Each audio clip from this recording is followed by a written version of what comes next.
দিছে, থাকার কোনো অধিকার নাই।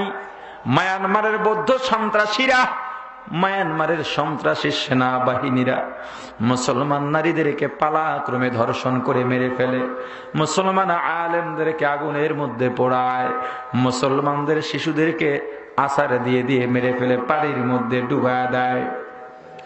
আর যখন মুসলমানেরা, রোহিঙ্গা মুসলমান মাজলুমেরা অসহায় দৌড়ায়া সাগরের পারে আসে, নৌকা নিয়ে বাংলাদেশের প্রান্তে আসে, তখন বাংলাদেশ থেকেও তাদেরকে বিদায় দিয়ে দেওয়া হয়। এটা কোনো মানবতা নয়, কোনো মানবিকতা নয়।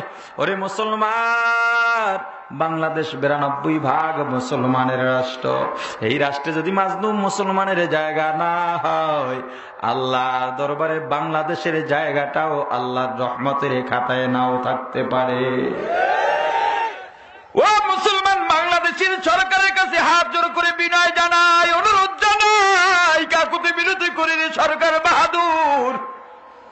বাংলাদেশের জমিনে বহু জমি দস্যু, বড় ভূমি দস্যু, বড় দখলদাররা তো হাজার হাজার বিঘা জমিন দখল করে আছে। তাদের থেকে কিছু জমিন আপনি নিয়ে নেন, এরপরেও যদি হয় রোহিঙ্গা মাজলুমদের একটু জায়গা করে দেন। জায়গার দরকার নাই, খাবার দেওয়ার দরকার নাই, আমাদের খাবার অর্ধেক করে আমরা মাজলুম ভাইদেরকে দিব, আমাদের জায়গা অর্ধেক করে মাজলুম ভাইদেরকে জায়গা দিব। এরপরেও তাদেরকে একটু জায়গা দিয়া দেন, একটু জায়গা দিয়া দেন।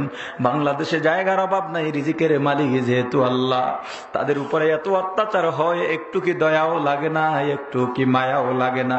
অল্প সময়ের জন্য সীমান্ত খোলারও দরকার নাই, রোহিঙ্গা মুসলমান যারা আসবে তাদেরকে একটু জায়গা করে দেন। আপনি তো একজন মা, এই বাংলার জমিনে হাজারো মা আছে, সন্তানের দুঃখ সহ্য করতে পারে না আল্লাহর গোলাম। ওই মা হারা সন্তান, বাবা হারা সন্তান, বাবাও মরে গেছে, মাও মরে গেছে, ছোট্ট এতিম সন্তান অন্যের কোলে চড়ে যখন নদীর মধ্যে দিয়া পারি জমায়, এদিকে তাকায় ওদিকে তাকায়, আমার মা কয়, আমার বাবা কয়, মাও নাই বাবাও নাই। তাদেরকে যদি একটু জায়গা দিতে না পারলাম, তাহলে কিসের মুসলমান হইলাম? দুঃখে কলিজাটা ফেটে যায়।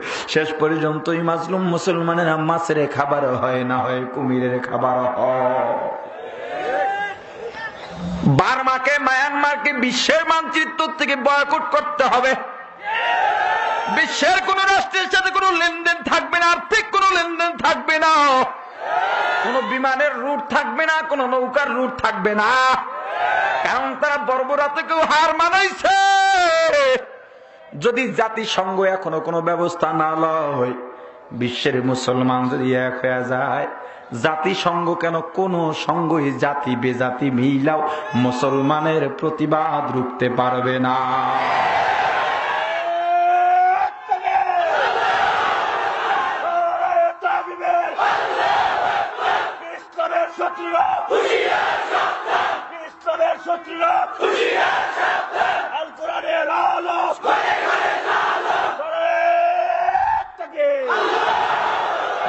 আমার স্পষ্ট ভাষায় জানিয়ে দিতে চাই, মুসলমানদেরকে গরম করবেন না।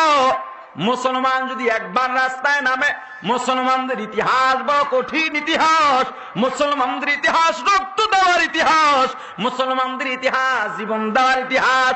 একবার যদি বিশ্ব মুসলমান এক হয়, অমুসলিমদের বিরুদ্ধে যদি একবার রুখে দাঁড়ানো হয়, বিশ্বের এমন কোন পরাশক্তি নাই, পরাশক্তি নাই মুসলমানদেরকে দমাতে পারবে না। না, মুসলমান রক্ত দিতে রাজি, জীবন দিতে রাজি, মুসলমান সর্বোচ্চ দিতে রাজি, কিন্তু বাতিলের কাছে মাথা নত করবে না, করবে না, করবে না।